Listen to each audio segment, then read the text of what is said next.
Նշտերի խոսքը, որ պետության ուժեղությունը ամեն մի ընտանիքի ուժեղության մեջ է, պսակադրությունը դարձել է որոշ չափով ձևական բնույթ է կրում, գնալ եկեղեցի եւ նկարահանվել եւ նկարվել, կողմերից մեկը թաքցրել է հոգեկան հիվանդ լինելը, աջ ձեռքերի միությունն էլ խորհրդանշում է այս միավորումը, որովհետեւ տղամարդուն է տրված տիրություն անելու կարողություն եւ կինը հնազանդ է, որպեսզի տղամարդը կարողանա տեր լինել։ Նույն կնքահոր սանիկները չեն կարող պսակադրվել, ինչու՞։ Բարև ձեզ։ Նոր հայացք հաղորդաշարի ընթացքում այսօր խոսելու ենք պսակի խորհրդի մասին։ Մեր հյուրը Տեր Հուսիկ Քահանա Դողոլյանն է։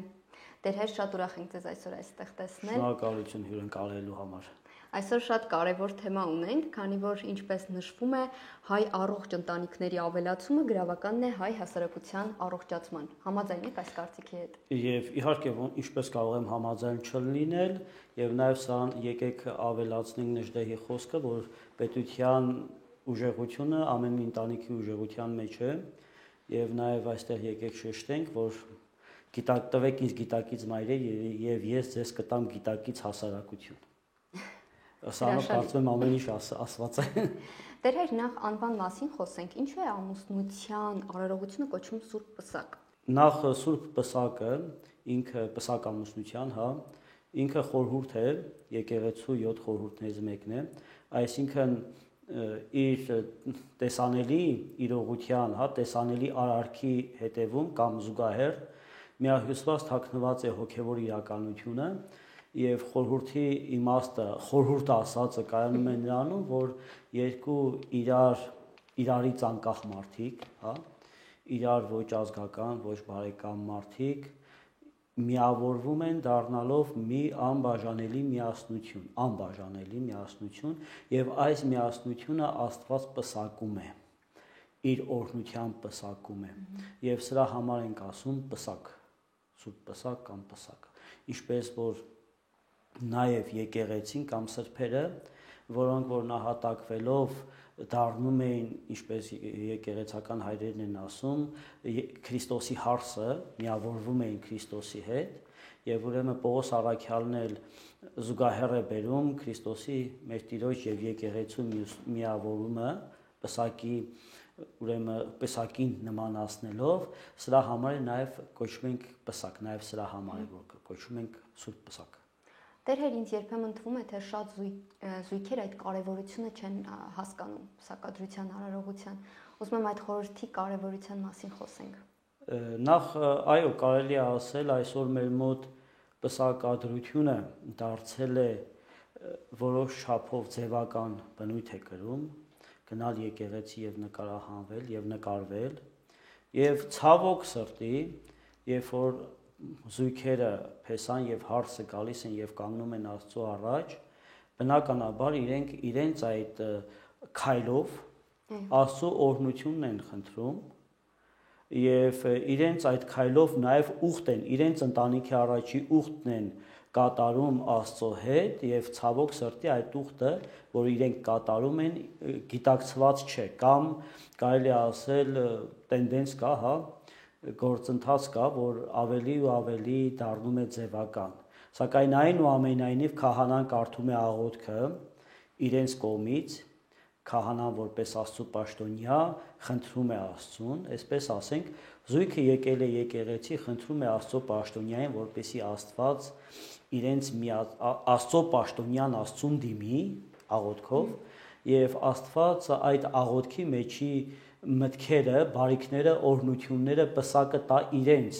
եւ ցավոք սրտի զույգը գալով եկեղեցի այդ աղոթքը կատարվելով իրենք անհաղորդ են այդ աղոթքին։ Օրինակի համար աղոթքի մեջ մենք Աստծուն խնդրում ենք, որպեսզի այս զույգը զավակներ ունենա եւ այդ զավակներով լցնի եկեղեցին։ Այսինքն, երբ որ զույգը գալիս է եկեղեցի պսակվելու, ինքը ուխտ է կատարում, որ իր զավակները պետք է լցնեն այս Սուրբ եկեղեցին, ոչ միայն հայրենիքը, իրենց տները, այլ նաև Սուրբ եկեղեցին, բայց արդյոք մեր զույգերի քանի տոկոսն է այս բանի մասին մտածում։ Եվ նաև, երբ որ մենք պսակի ժամանակ աղոթք ենք կատարում, պսակի խորհուրդը նաև կամ իմաստը պարփակվում է այն մտքի մեջ, որ երկու ամոլակիցներ, գործակիցներ, այսպես ասենք, հա, միավորվում են, որպեսզի Աստծո պատվիրանը պահեն։ Պատվիրաններից այն մեկը, որ աճեցեք եւ բազմացեք, հնարավոր է միայն ընտանիքի մեջ, որ օրհնված լինի Աստծո կողմից, եւ միավորվում են օրհնությունը ստանում են, որպեսզի թե այս պատվիրանը, թե Աստծո մնացած բոլոր պատվիրանները պահեն, եւ ուրեմն պիտի նաեւ նշենք, որ ընտանիքի գաղափարը կամ նպատակակետը սա է։ Դեր հայր, որպեսզի զույգերի համար ավելի հասկանալի լինի, ինչ է տեղի ունենում արարողությանը։ Արարողության ընթացքում ինչ է տեղի ունենում։ Խորհուրդը, ինչպես ասեցի, միությունն է։ Անբաժանելի միությունը, եւ եթե մենք մի փոքր ուղակի հետ գնանք մեր մտքով, մի 100 տարի երևի հետ գնանք, մենք կտեսնենք այդ միության կարևորության գիտակցումը մեր ժողովրդի մեջ։ Այսօր մի տարիքով կնոջ հետ էի խոսում, որ պատմում էր իր տատիկի մասին, ուրեմն ինչ է տեղի ունեցել, իր տատիկը երիտասարդ ժամանակ ցանկացել է բաժանվել։ Խոսքը երևի 1900-ական թվերի սկզբին է վերաբերվում, եւ հայրը ասել է քո ետ գալու ճանապարհը կլինի միջև մեր տան դռան մոտ։ Այստեղ քո համար փոս կփորենք, քեզ այդ փոսի մեջ կթաղենք եւ ինչպես դու ուզում ես մեր վրայով քայլել, մենք է քո վրայով կքայլենք։ Սա պատկերավոր կերպով եւ սա առաջին օրինակը չի, օրինակներից մեկն է, եւ պատկերավոր կերպով ցույց է տալիս ամուսնության, միության, անբաժանելիության գաղափարը։ Ուրեմն մեր երիտասարդները պսակի գալուց առաջ, իհարկե մենք ցանկանում ենք, որ շատ ընտանիքներ լինեն, բայց նախ եւ առաջ մենք ցանկանում ենք ոչ թե քանակ լինի, այլ որակ լինի, որովհետեւ բաժանումներն էլ շատացել են։ Ուրեմն երիտասարդները միավորվելուց առաջ պետք է իմանան, որ իրենց միությունը անբաժանելի է։ Բաժանումը այնքան հազվադեպ դեպքերում է իրականացվում, որ եւ ոչ ոք թող իր ընտանիքը այդ հազվադեպ դեպքերի մեջ չմցնի, որ բաժանումը անհնարին է։ Առավել եւս, եթե մենք նորից եմ ասում հետ գնանք, կտեսնենք, որ բաժանվելուց հետո երկրորդ անգամ ընտանիք կազմել ինչքան այլ ավելի դժվար է, որովհետեւ ավետարանում մեր Տերն ասում է. ինչ Աստված միացրեց, մարդ թող չբաժանի։ Եվ իրականում բաժանումը տեղի ունենում միայն մահվամբ։ Թեկուզ եւ զույգերը բաժանված լինեն, բայց կենթանի լինեն, եթե Աստված է բաժանում, Աստված մահով է բաժանում։ Դեր հայր, այսինքն եկեղեցին որևէ դեպք չի ընդունում բաժանության, կամ որ դեպքերն են։ Եկեղեցին ունի որևէ դեպքեր բաժանության ընդունման, բայց նորից պիտի ասեմ, եթե զույգը գալիս է ամուսնության եւ արդեն բաժանության դեպքերի մասին է մտածում, ուրեմն ավելի լավ է ամուսնության չգա։ Օրինակ, ցանկացած մի կախվածություն կարող է հիմքը ծառայել, որ մարդիկ բաժանվեն։ Ընտանիքը, չասեմ թույլատրվի, որովհետև մեր թույլատրությանը ոչ ոք չի հարցնում, այլ եկեղեցին այդ բաժանումը թույլատրելի համարի։ Ցանկացած կախվածություն, դա կլինի գինեմոլություն, խաղամոլություն, թմրամոլություն, օրինակի համար թաքնված, որ թաքցրել է կողմերից մեկը թաքցրել է հոգեկան հիվանդ լինելը կամ թաքցրել է իր ֆիզիկապես անկարող լինելը եւ այլն, այս պատճառներով բաժանություն կարող է տեղի ունենալ, բայց ուրեմն ամեն մի բաժանություն անձնական, անհատական քննարկելի է։ Եթե մենք ընդհանուր ասենք, բոլորի համար ընդհանուր ասենք, պսակը անբաժանելի է, որովհետեւ նորից եմ կրկնում, մեկ անբաժանելի միություն են դառնում այրը եւ կինը։ Եվ այս միության մեջ մեզ համար ինչքան էլ խորթ հնչի, միության մեջ մի մասը տղամարդն է, մյուս մասը կինն է։ Եվ ծնողներ կամ թեկուզ զավակներ, հա, այս միության շուրջն են, ոչ թե միության մեջ են, այլ այս միության շուրջ են։ Ընտանիքները բաժանվում են շատ հաճախ նրա համար, որ այդ միության մեջ են մտցնում ծնողներին կամ երեխաներին։ Այսինքն Եթե մենք միավորվել ենք, դա անբաժանել է։ Մենք սիրում ենք մեր ծնողներին, մենք հարգում ենք մեր ծնողներին, մենք չենք ասում մեկը առաջնային է, մեկը երկրորդական է, ամեն մեկն իր ուրույն տեղը ունի մեր կյանքում եւ կցանկանամ, որ ամեն մի ընտանիք իր սեղանի վրա մեծ ունենա, բայց պսակի ընտանիքի մեջ այրը եւ կինը իրենք առանձին միավոր են, առանձին ընտանիք այլևս։ Դեր իսկ դավաճանության դեպքում եկեղեցին կարող է ընդունել բաժանությունը։ Դե ինչպես մեր Տերը ասում է, այո, ավետարանի մեջ, որ դավաճանությունը հիմք է բաժանության, բաժանվելու, հիմք է բաժանվելու, սակայն նաև որոշ, ասենք, տեսակետներով բաժանվելուց հետո, օրինակ եղել այսպիսի գեղեցիկ ավանդություն,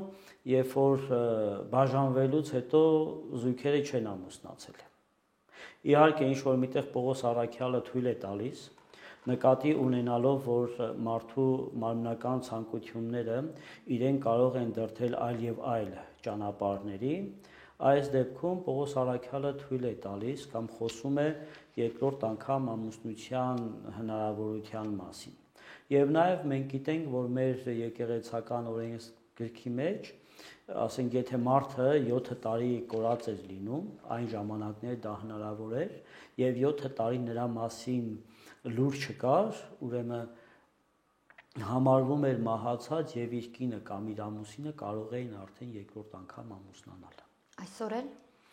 Դե այսօր, գիտեք, 7 տարի լուր չունենալը մի քիչ անհնարին է, էս մեր պարագաներում։ Եվ նորից եմ ասում, եթե մենք խոսենք արդեն երկրորդ անգամ ամուսնության կամ չամուսնանալու մասին, սա անհատական է եւ պետք է անհատական քննվի։ Իսկ խոսքը հստակ է, այն ինչ որ Աստված միացրեց, մարդ թող չբաժանի։ Դեր իսկ երրորդ ամուսնության դեպքում ինչպեսի։ Ասեմ կարճ համառոտ, մեր Ծիսամատյանի մեջ, Մաշտոցի մեջ մենք ունենք առաջին եւ երկրորդ պսակ, երրորդ պսակի արարողություն չունենք։ Չնայած դեպքերը եղել են եւ կա դրա մասին, որ նույնիսկ երրորդ պսակը կարող է թույլատրելի լինել։ Բայց չորրորդի մասին խոսք չկա։ Բաժանությունների թեման անցնենք, խոսելով արարողության մասին, դեր ինչու են հարսն ու փեսան ձեռքեր իրար միացնում։ Ինչպես որ Աստված ստեղծեց ամբողջ աշխարհը, ստեղծեց Ադամին եւ Ադամը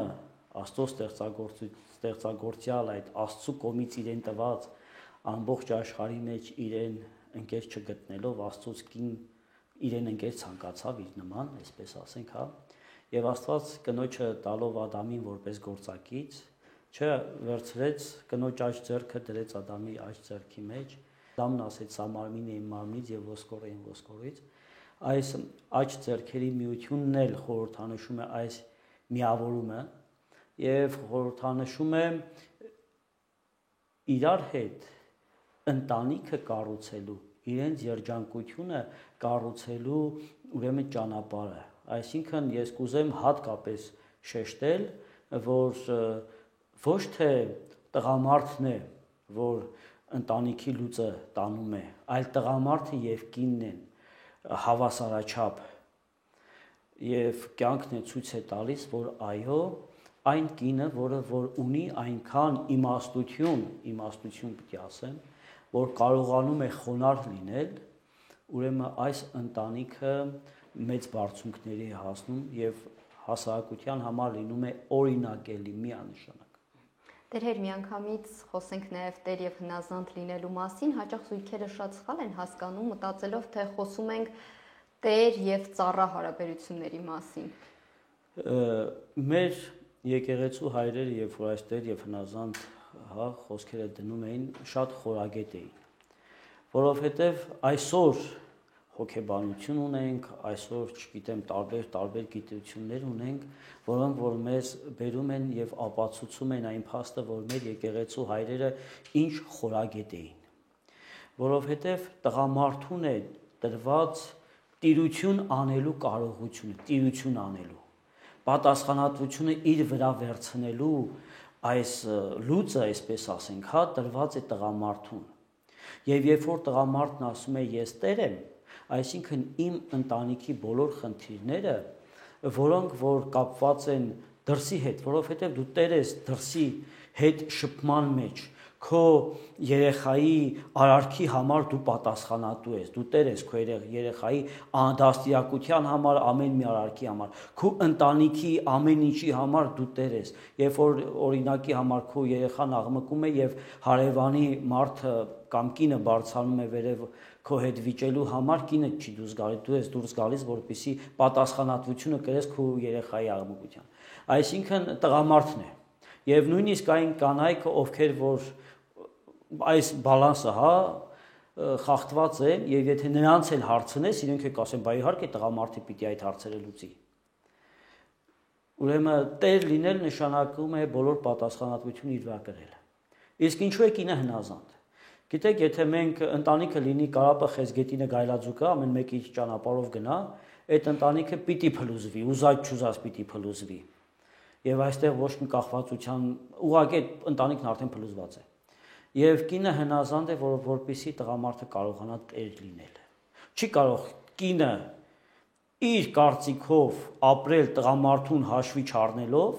կամ տղամարդուն անտեսելով ինչ որ քայլեր անել եւ տղամարդը այդ քայլերի համար պատասխան տա։ Եվ վերջի վերջո ընտանիք է։ Մենք պետք է երկնքից երկիր գանք եւ չհավատանք այն ստին, այսպես ասեմ, որ մանկուց հեքիաթներով մեզ սովորեցնում են եւ երկնքից 3 խնձոր ընկավ եւ նրանք ապրեցին ուրախ եւ երջանիկ։ Ոչ մի ընտանիքում այդպիսի դեպքեր չեն լինում, որ երկնքից մանավանդ 3 խնձոր ընկնի։ Ուրեմն վեճեր միշտ լինում են։ Վեճերի ժամանակ բնականաբար ոչ ոք չի ցանկանում, որ վատ լինի ընտանիքի համար։ Ուղղակի կինը իր տեսակետով է վիճում, տղամարդն իր տեսակետն է առաջ տանում։ Դե լավ, եթե ես կարծում եմ ես ճիշտ եմ, ինքը կարծում է ինքը ճշմարիտ է, ով պիտի զիջի։ Այս դիլեմային իրավիճակում ով պիտի զիջի, եւ եկեղեցին պատասխանը տալիս է։ Հնազանդ ես, պիտի զիջես։ Տեր ես, ինքն է վերջի վերջո պատասխանատվությունն ինքն է կրում։ Դրա համար ինքը պետք է թող սխալ լինի, այսպիսի գեղեցիկ խորհուրդ կա, որ խորհուրդ են տալի, իհարկե կյանք տեսած մարդիկ, ասում են ձեր որոշումներն ունեցեք, թող սխալ լինի, բայց ձերը լինի։ Պետք է մենք էլ իմանանք, որ կայանալու ճանապարհը ընկնելով է։ Իսկ ընտանիքն էլ երեխայի նման մի բան է, որը ընկնելով կայանում է։ Այսինքն սրա մեջ է տեր տիրություն անելու, խոնարհ լինել, այսինքն հետևելու, եւ սա դեռ գալիս է ծննդոցից, երբ որ մենք տեսնում ենք Եվան խոնարհ չեղավ, չհետևեց իր տղամարդուն, եւ Ադամն հա մոռացել էր Եվային, որովհետեւ Աստծո ստեղծագործությունները հրաշալի են։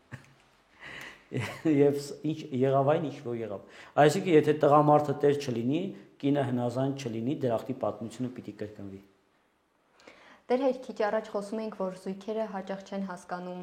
այդ արարողության կարևորությունը, հիմա փորձենք հասկանալ ապաշխարության շրջան պետք է անցնել մինչ պսակադրության արարողությունը։ Ընդհանրապես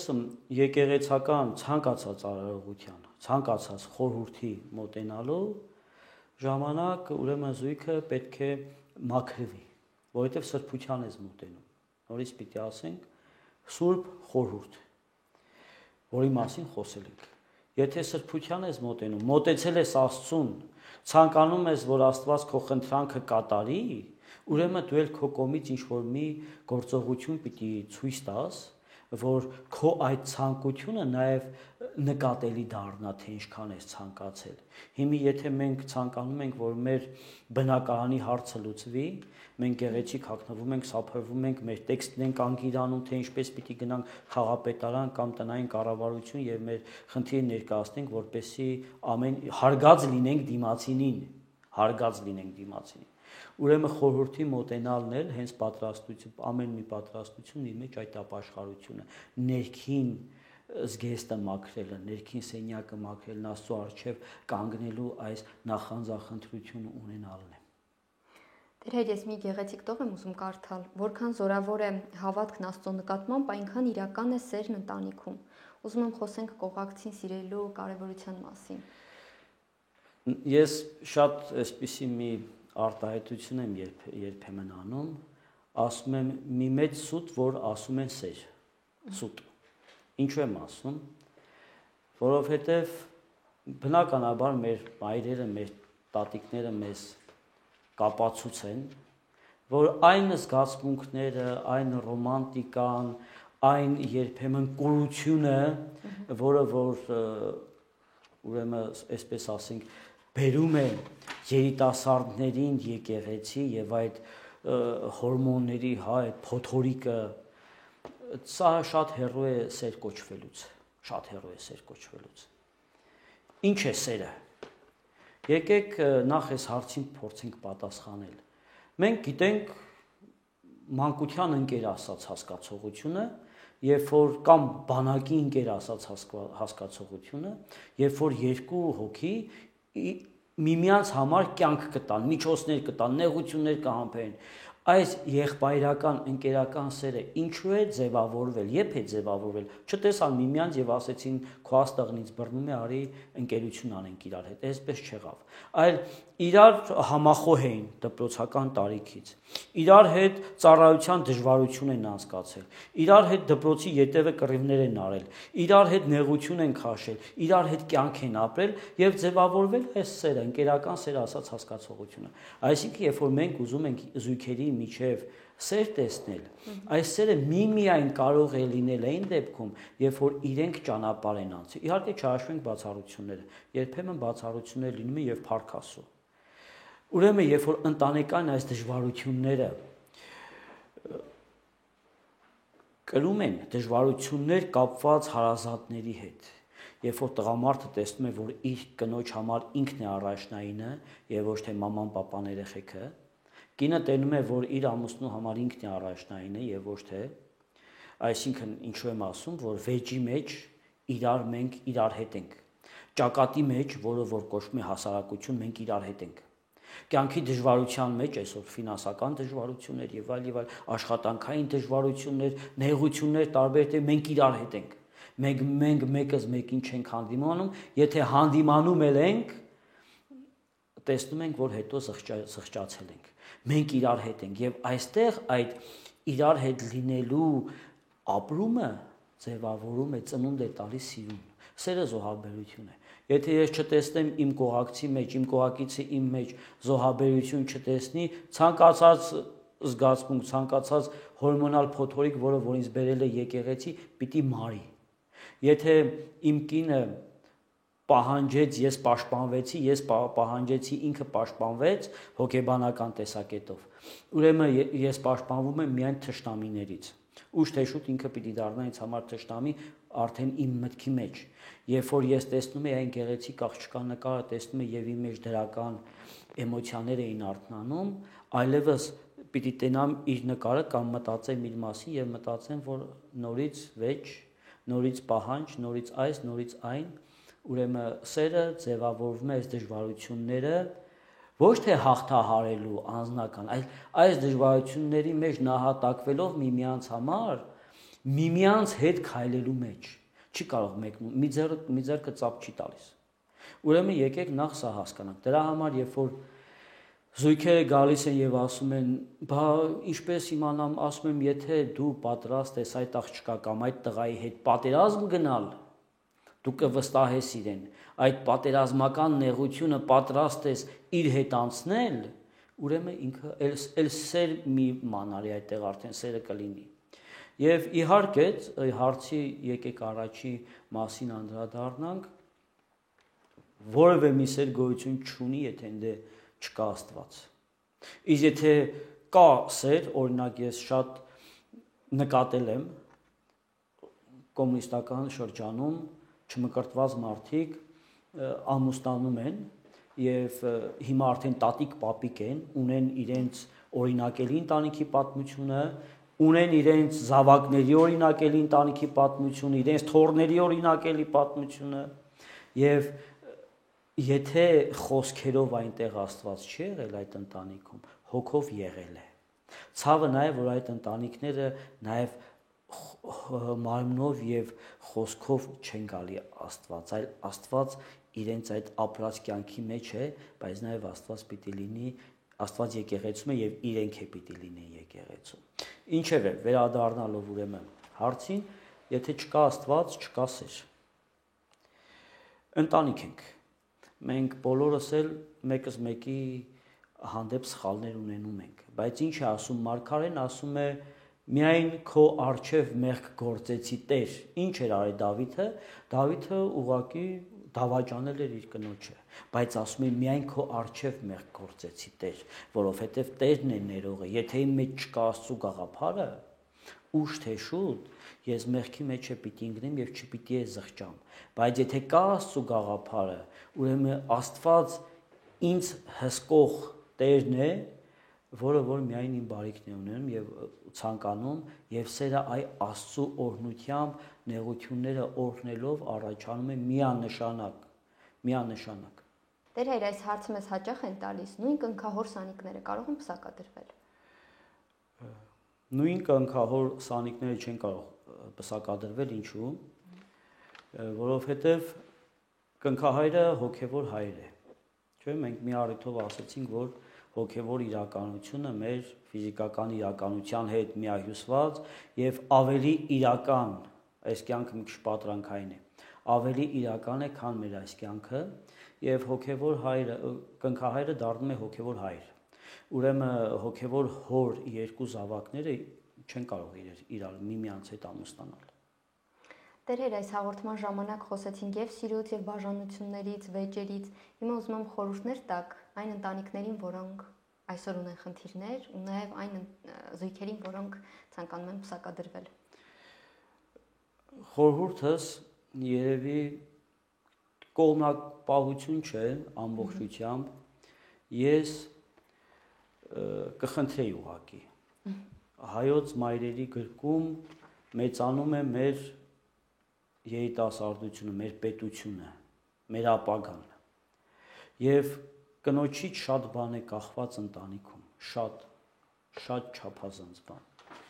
Եվ այն կինը, որը որ խոնարհությամբ լռել գիտի, այդ ընտանիքը հզոր է։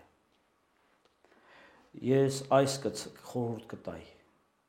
երևի բացառապես կանանց, որպեսզի խոնարհաբար, ոչ թե խոնարհաբար, այլ խոհեմաբար լռել սովորեին, որովհետև Սուրբն ասում է խոսելուց ես շատ եմ տուժվել, լռելուց երբեք, եւ դրանից երբեք չպիտի տուժվենք։ Ընտանիքի մեջ չկա տուժվել արտահայտությունը, եթե ես չեմ տուժվում, իմ կողակիցն է տուժվում, էլի ես եմ տուժվում։ Մեր առաքյալն ասում է, չէ, ասում է նա ով իր կնոջն է սիրում, իր անձն է սիրում։ Նույնն էլ հակառակն, ով իր տղամարդուն է սիրում, իր անձն է սիրում եւ իր ընտանիքն է սիրում։ Սա կանանց թերևս, իսկ մեր տղամարդկանց պիտի խորհուրդ տայի իրոք ընդունեն, որ ամեն ինչից բարձր, ամենքից բարձր կամ կարևոր է մեր ընտանիքը։ Մեր ընտանիքը կարևոր է մեր համար եւ մենք միավորված ենք, մենք անբաժանելի ենք։ Երբեմն լինում են ընտանիքներ, որտեղ որ ուղղակի ողբերգություն է, որովհետեւ տղամարդը ամուսնանալով իր ընկերական շրջապատից դեռ չի կտրվել որպես չամուսնացած մարդ, չեմ ասում պիտի կտրվի,